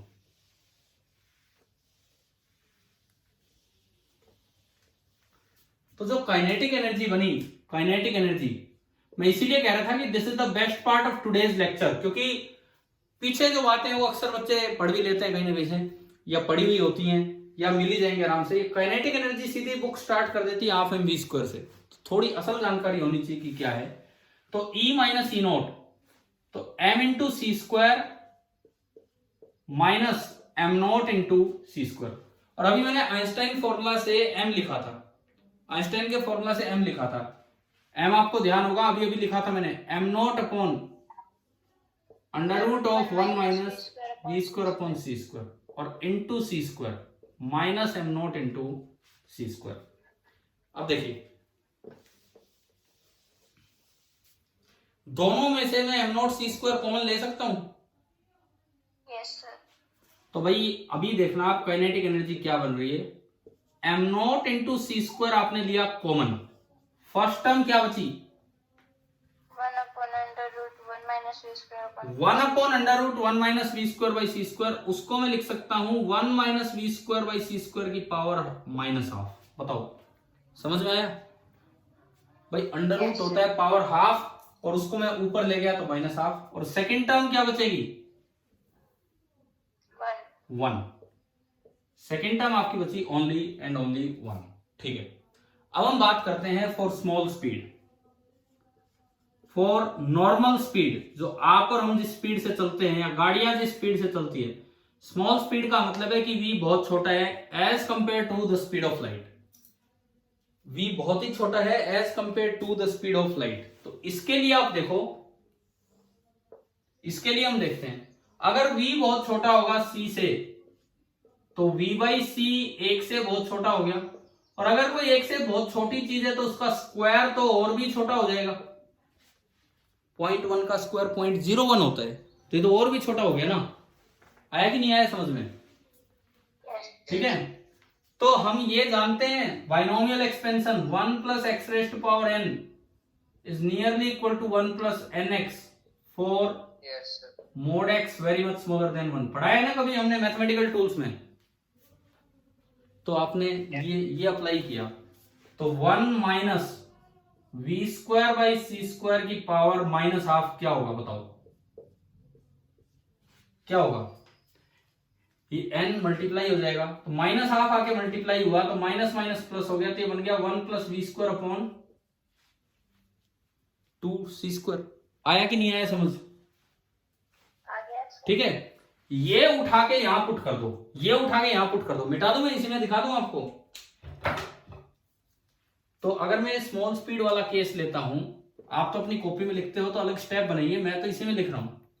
तो ये 1 plus v square by 2 c square और माइनस 1 है, 1 से 1 कैंसिल, तो ये क्या आया m naught C square into we square by 2 c square. क्या बचा बताओ? हाफ अलग किया, एम नॉट अलग किया, C square into we square by C square, C square से सी स्क्वायर गया, तो क्या एनर्जी आ गई? m not v square upon 2। तो यही फॉर्मूला हम याद रखते हैं कि नहीं काइनेटिक एनर्जी का, कि भाई एम नॉट उसका वो मास है जो रेस्ट पे है। अब आप हल्की स्पीड से चलोगे तो उसका मास चेंज नहीं होता है। क्या हमने ऐसा किसी केस में माना है कि भगा दिया तो मास ही चेंज हो गया किसी भी पार्टिकल में? नहीं मानते ना, क्योंकि हम बहुत कम स्पीड से चलाते हैं। तेज चलाओगे तो मास भी चेंज होगा, नॉर्मल स्पीड पे चलने पे या लाइट के स्पीड के कंपैरिजन में बहुत कम स्पीड पे चलने पे वही मास रहेगा। तो दरअसल ये फॉर्मूला आ गया काइनेटिक एनर्जी का, हाफ एम वी स्क्वायर। लेकिन अब आप बताओ क्या ये नहीं होती काइनेटिक एनर्जी? काइनेटिक एनर्जी क्या होती है? कोई भी पार्टिकल के पास जो भी एनर्जी है, रेस्ट पे था जब क्या एनर्जी है, उसी जगह रेस्ट पे तो क्या एनर्जी, और अब मोशन में आ गया तो क्या एनर्जी बढ़ गई है। वो जो बढ़ी हुई एनर्जी वो होती है kinetic energy, that is m c square minus M naught C square. लेकिन फॉर वेरी स्पेशल केस कि जब स्पीड ऑफ ऑब्जेक्ट बहुत छोटी है as compare to speed of light, तो वो फॉर्मूला आ जाता है हाफ एम वी स्क्वायर या half m naught v square. क्या अभी आपको क्लियर हुआ काइनेटिक एनर्जी का क्या फॉर्मूला है, कैसे अप्लाई करना है? ठीक है, अब सुनो, मैकेनिक्स में ये जो हम ये वाली जो मैकेनिक्स पढ़ते हैं, क्लासिकल मैकेनिक्स बोलते हैं इसे। क्लासिकल मैकेनिक्स में मैंने आपको, मैं फिर याद दिलाऊं, स्टार्टिंग क्लासेज में 4 डोमेन्स पढ़ाए थे फिजिक्स के, 4 डोमेन्स। तो ये क्लासिकल फिजिक्स चल रही है, यहां स्पीड कभी भी comparable to speed of light नहीं जाएगी। तो इस फिजिक्स में हम बेझिझक काइनेटिक एनर्जी का फॉर्मूला यूज कर सकते हैं, ये वाला। कौन से वाला? Half m v square. हाँ भाई, क्लियर है? ठीक है, अब देखो काइनेटिक एनर्जी एक बड़ी इंपॉर्टेंट चीज है वर्क कैलकुलेट करने के हिसाब से। वर्क कैलकुलेट करने के हिसाब से काइनेटिक एनर्जी एक बड़ा इंपॉर्टेंट कॉन्सेप्ट है। अब हम उसको आगे बढ़ाते हैं।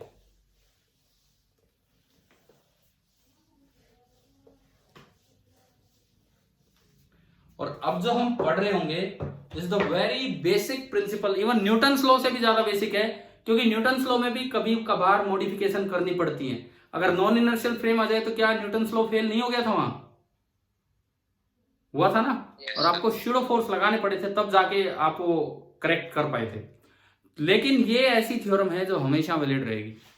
अब जो हम देख रहे होंगे that is known as work energy theorem. बड़ा बेसिक प्रिंसिपल है इस चैप्टर का, या वर्क एनर्जी प्रिंसिपल।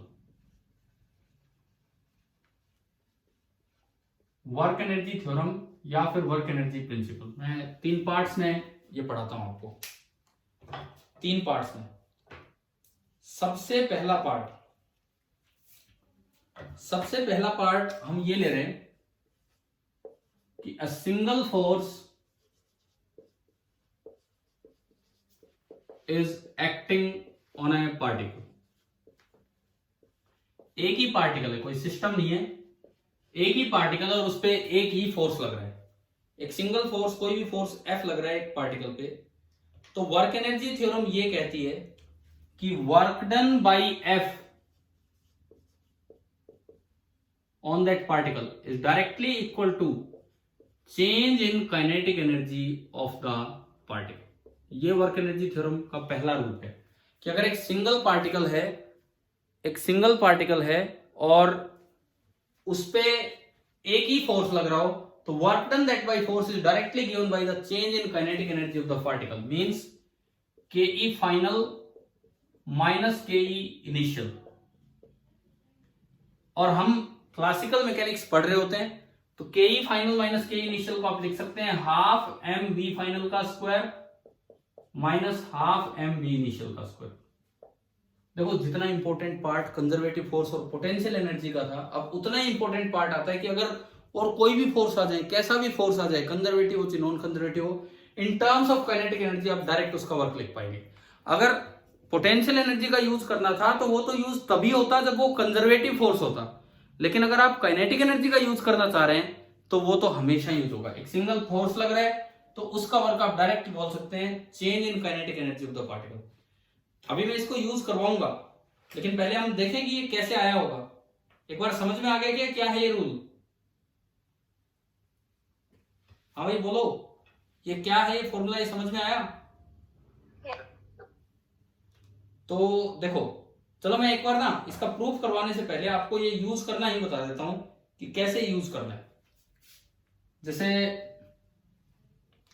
या पहले मैं इसके तीनों फॉर्म बता रहा हूं। सेकंड फॉर्म, इससे सेकंड फॉर्म क्या बनती है कि सिंगल फोर्स की बजाय अगर कई फोर्स लग रहे हो, पार्टिकल एक ही है लेकिन उस पर एक से ज्यादा फोर्स लग रहे हैं, तो भी ये इक्वेशन वैलिड होगी। तो ये इक्वेशन कैसे वैलिड होगी? Many forces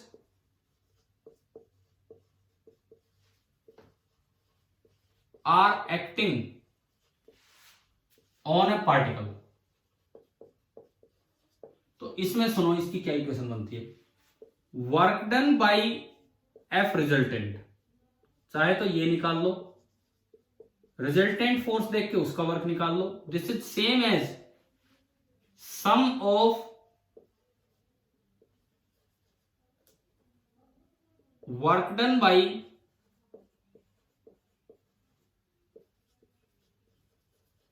all the individual forces, sum of work done by all the individual forces।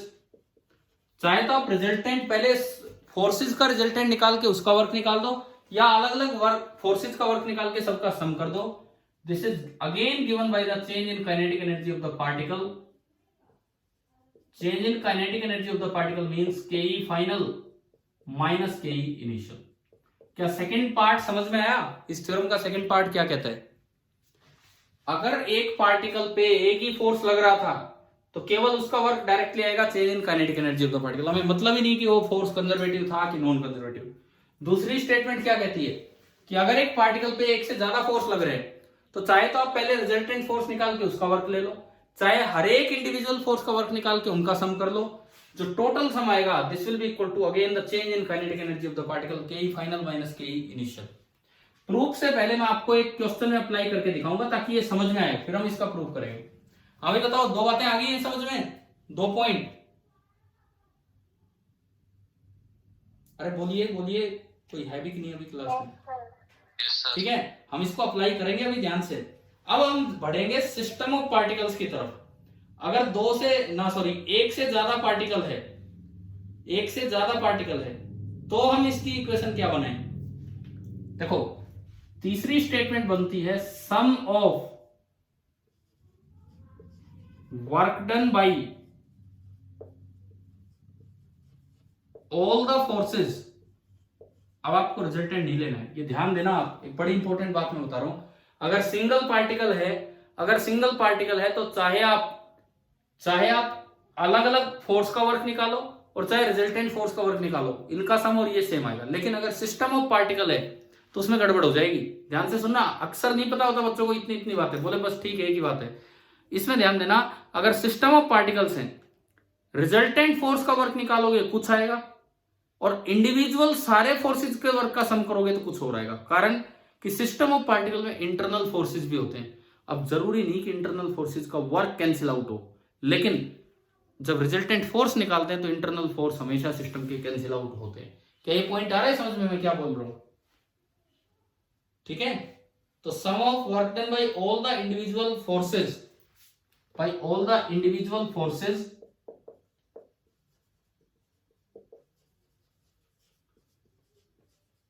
acting on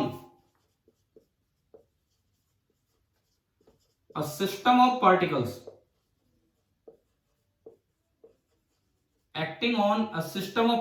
अब भाई फोर्स की मैं जिक्र करूं यहां पे, कौन से फोर्स? खाली एक्सटर्नली लेने की सिस्टम में तो इंटरनल भी होते हैं। खाली एक्सटर्नली लें कि सिस्टम के इंटरनल भी लें? ऑल द का मतलब है वेदर एक्सटर्नल और इंटरनल, या फिर चाहे कंजर्वेटिव हो चाहे नॉन कंजर्वेटिव हो, तो कोई चक्कर नहीं है। वेदर कंजर्वेटिव और नॉन कंजर्वेटिव। अच्छा, एक और बात पूछता हूं, सिस्टम में तो कई बार शूडो फोर्स भी लग जाते हैं। सपोज जो ऑब्जर्वर है वो नॉन इनर्शियल है, तो शूडो फोर्स इसमें शामिल करना है कि नहीं? वर्क एनर्जी थ्योरम में वर्क निकालते समय शूडो फोर्स शामिल करना है कि नहीं? ये भी करना है, बिल्कुल करना है। वेदर रियल और शूडो, मतलब कोई सा भी फोर्स हो, आपको सारे लेने हैं। और जरूरी नहीं कि जैसे तो इंटरनल फोर्स हमेशा सिस्टम के कैंसिल आउट हो जाते हैं, उनका वर्क कैंसिल आउट होना कोई जरूरी नहीं होता। तो आपको इसमें जो स्टेटमेंट लिखी और अब जो स्टेटमेंट लिख रहे हैं दोनों में फर्क है। तो अब हम बोल रहे हैं इन सभी का वर्क का sum is equal to change in kinetic energy of system. तो मैंने आपको स्टेप बाय स्टेप 3 स्टेप्स में वर्क एनर्जी थ्योरम बताई है। हम इसका प्रूफ आज नहीं ले रहे, हम एक क्वेश्चन लेंगे, क्योंकि ताकि क्वेश्चन से, प्रूफ से नहीं, क्वेश्चन से चीज क्लियर होगी कि कैसे अप्लाई करना है। 3 पार्ट्स में थ्योरम बताइए। पहले पार्ट, अगर एक सिंगल पार्टिकल है और उस पर एक ही फोर्स लग रहा है, सिंगल पार्टिकल है और उस पर एक ही फोर्स लग रहा है, तो उस अकेले फोर्स का जो वर्क होगा that is equal to change in kinetic energy of the particle. दूसरी बात, अगर कई फोर्स लग रहे हैं लेकिन पार्टिकल एक ही है, तो चाहे तो आप इंडिविजुअल फोर्सेस का वर्क निकाल के उनका सम कर दो, और चाहे सबका रिजल्टेंट निकाल के इकट्ठा उसका वर्क निकाल लो, दोनों सेम आएंगे। That will be equal to again change in kinetic energy of that single particle. ठीक है, लेकिन तीसरा सबसे इंपॉर्टेंट पार्ट, अगर सिस्टम ऑफ पार्टिकल है A प्लस B, तो आपको उस पर सारे फोर्सेस का वर्क लेना होगा। रिजल्टेंट फोर्स नहीं लेना, सारे फोर्सेस का वर्क लेना, चाहे एक्सटर्नल हो चाहे सिस्टम का आपस का इंटरनल हो, चाहे कोई कंजर्वेटिव हो चाहे नॉन कंजर्वेटिव, चाहे रियल फोर्स और उस फ्रेम में शूडो फोर्स आ जाए, फ्रेम चेंज करने से शूडो फोर्स आ जाए, कोई बात नहीं, आपको सारा वर्क लेना है। This is equal to the change in kinetic energy of the system. A plus B की इनिशियल काइनेटिक एनर्जी और A प्लस बी की फाइनल काइनेटिक एनर्जी। तो इस थ्योरम से यूं लगता है कि पोटेंशियल एनर्जी से भी ज्यादा इंपॉर्टेंट पार्ट कौन सा है? Kinetic energy. पोटेंशियल एनर्जी तो केवल कंजर्वेटिव फोर्सेस का वर्क निकालना सिखाती है, काइनेटिक एनर्जी तो हमें सबका वर्क निकालना सिखा रही है, सबका वर्क। अब एक प्रूफ से पहले, प्रूफ अगली क्लास में, क्या एक क्वेश्चन लें वर्क एनर्जी थ्योरम अप्लाई करने के ऊपर? भाई बोलो, क्या तीनों स्टेटमेंट्स आ गई हैं समझ में? Yes sir. ठीक है, अब देखो एक सवाल लेते हैं ताकि हम सीखें कि कैसे वर्क एनर्जी थ्योरम अप्लाई होगी। सबसे बड़ी बात वर्क एनर्जी थ्योरम की, फोर्स का पूरी मैग्नीट्यूड की जानकारी ना होते हुए भी हम वर्क निकाल पाएंगे। वर्क एनर्जी थ्योरम की सबसे खास बात यही है कि फोर्स की आधी अधूरी जानकारी होने के बावजूद उसका आप वर्क कैलकुलेट कर पाएंगे। जैसे मान लो ये सरफेस है, ग्राउंड है, ये ग्राउंड है और आपने एक पार्टिकल लिया जिसका मास है m और उसको h हाइट ऊपर से ड्रॉप किया। मैं एक बार लास्ट टाइम पूछता हूं, अब कितने बच्चे हैं क्लास में?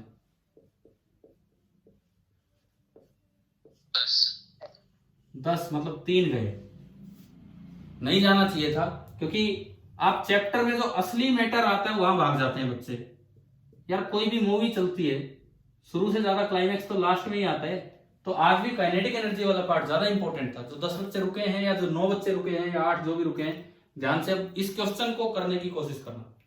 इस एम मास को मैंने एच हाइट ऊपर से ड्रॉप किया, लेकिन ये ग्राउंड पे आता है। बताओ काइनेमेटिक्स क्या कहती है, कितनी स्पीड से आगे टकराएगा ये? काइनेमेटिक्स क्या कहती है, अगर आप एच हाइट ऊपर से छोड़ते हो कितनी स्पीड से पार्टिकल नीचे आके टकराता है? बोलो यार, ये तो एक बार में जवाब आना चाहिए। अगर मैं एच हाइट ऊपर से किसी पार्टिकल को छोड़ता हूं तो कितनी स्पीड से वो पार्टिकल नीचे आके टकराना चाहिए? √2gh नहीं पढ़ा क्या हमने? v² minus 0² is equal to 2gh, है ना, पढ़ा है ना? लेकिन इस सवाल में बोला गया है कि ये आके टकरा रहा है विद सम वेलोसिटी √gh, तो ये तो √2gh से नहीं है। क्या ऐसा पॉसिबल है कि ये छोड़ने के बाद भी √2gh से ना आए, √gh से आए? क्या ऐसा पॉसिबल है? बिल्कुल बिल्कुल पॉसिबल है। वो वैक्यूम में होता है, पता नहीं यहाँ एयर हो, नॉर्मली तो एयर होती है, वो तो वैक्यूम में होता है और यहाँ पे एयर होगी, इस वजह से ऐसा हुआ है। तो कोई जानकारी नहीं दी कितना एयर का फोर्स है, कब कितना लग रहा है। आपको क्या निकालना है कि find the work done by air resistance force, find the work done by air resistance force during the process, find the work done by air resistance force during the process। हमें बोला भी नहीं कि भाई कितना तो एयर रेजिस्टेंस फोर्स है, क्या है, बस सीधा ये सवाल दे दिया करने को कि एयर रेजिस्टेंस फोर्स का वर्क डन निकालो ड्यूरिंग द प्रोसेस, क्या होगा। कैसे करें? अब जब उस फोर्स का मैग्नीट्यूड ही नहीं पता तो मैं कैसे निकालूं? ना तो वो फोर्स कंजर्वेटिव, देखो हमारे दिमाग में दो बातें आती, या तो मैं वर्क निकाल दूं इंटीग्रल F.ds से। इंटीग्रल F.ds से तब निकलता जब उस फोर्स के मैग्नीट्यूड के बारे में कुछ तो पता होता, या फिर मैं वो फोर्स का वर्क निकालूं पोटेंशियल एनर्जी से, परंतु वो तो कंजर्वेटिव ही नहीं, ना उसकी पोटेंशियल एनर्जी पता। तो अब हम कैसे करें यहां पे आके, और इस फोर्स का, अननोन फोर्स का वर्क कैसे निकालें? तो इसी के लिए आपकी बनी है वर्क एनर्जी थ्योरम, इसी चीज के लिए बनी है वर्क एनर्जी थ्योरम। कैसे? वर्क एनर्जी थ्योरम कहती है कि work done by all the forces, sum of work done by all the forces is equal to change in kinetic energy. पढ़ा ना हमने? दूसरे नंबर पे जो 3 स्टेटमेंट लिखी उसमें दूसरे नंबर पे आप आओ। दूसरे नंबर पे जो स्टेटमेंट थी, पार्टिकल पे वर्क एनर्जी थ्योरम लगा रहा हूं। पहले नंबर पे जो स्टेटमेंट थी वो कहती है कि पार्टिकल पे एक ही फोर्स लग रहा है। दूसरे नंबर पे जो स्टेटमेंट थी वो कहती है कि पार्टिकल पे एक से ज्यादा फोर्स लग रहे हैं। और तीसरे नंबर पे जो स्टेटमेंट कह रही है वो कह रही है कि कई पार्टिकल आ गए, सिस्टम ऑफ पार्टिकल आ गए। है ना दिमाग में जो अभी लिखा मैंने थोड़ी देर पहले बोर्ड पे? तो देखो यहां पार्टिकल तो एक ही है, कई नहीं है, पार्टिकल तो एक ही है, लेकिन उस पर फोर्स 2 लग रहे हैं। बताओ कौन कौन से? नीचे तो कौन सा लग रहा होगा? mg। लेकिन जब वो चल के नीचे आएगा तो एयर रेजिस्टेंस फोर्स किधर लगेगा? रोकने के लिए, रोकने के लिए एक छोटा सा। अब आपको ना भी पता लगे किधर लगेगा तो भी कोई फर्क नहीं पड़ रहा, तो ये तो पता लग रहा है ना कि 2 फोर्स हैं। और ये मुझे कैसे अंदाजा होगा एयर रेजिस्टेंस फोर्स है? क्योंकि इसने उसका वर्क पूछा है। और एक दूसरी बात, वेलोसिटी √2gh से नहीं पहुंच पाया। तो भाई चलो, work energy theorem W all, क्या कहा था हमने कि सब इंडिविजुअल फोर्सेस का वर्क निकाल लो।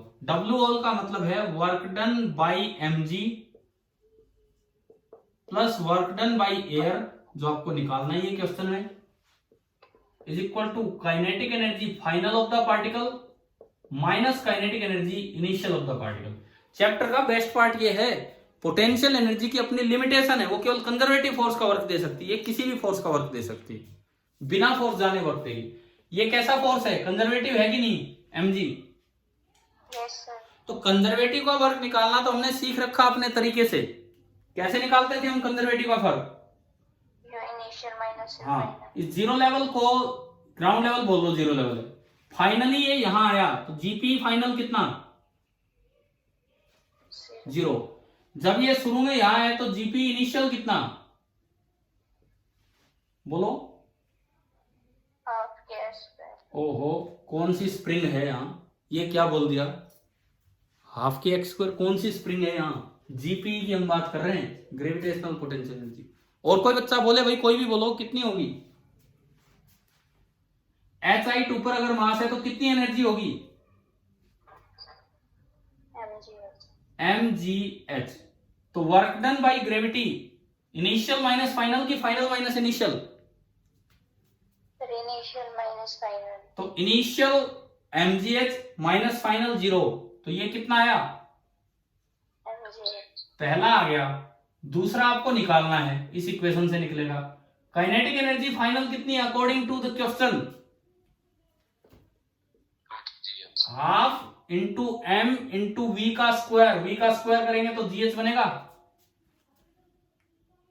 आया कि नहीं आया समझ में? बताओ। लास्ट फिनिशिंग क्वेश्चन ले रहे हैं बस, लास्ट। और ये बताओ के इनिशियल कितना? के इनिशियल ड्रॉप किया है, ड्रॉप किया है तो स्पीड कितनी होगी? 0। तो देखो भाई, इक्वेशन बनी mgh plus w by air is equal to half mgh। तो जब ये उधर जाके घटेगा तो w बाई एयर कितना आ गया? mgh minus mgh by 2 minus mgh, तो कितना आ गया? Work done by air minus half mgh। आया समझ में? Yes sir. बिना फोर्स का मैग्नीट्यूड जाने, बिना उसका कंजर्वेटिव हुए हमने उसका वर्क निकाल दिया। सो this is the work energy theorem. इतनी इंपॉर्टेंट थ्योरम है। कल इस पार्ट को हम कंटिन्यू करेंगे और आज शाम को 8:30 बजे आप टेस्ट दे रहे हैं। जो नहीं दे रहे हैं मैं उसको फिजिक्स ग्रुप से बाहर कर रहा हूं आज। ठीक है, थैंक यू।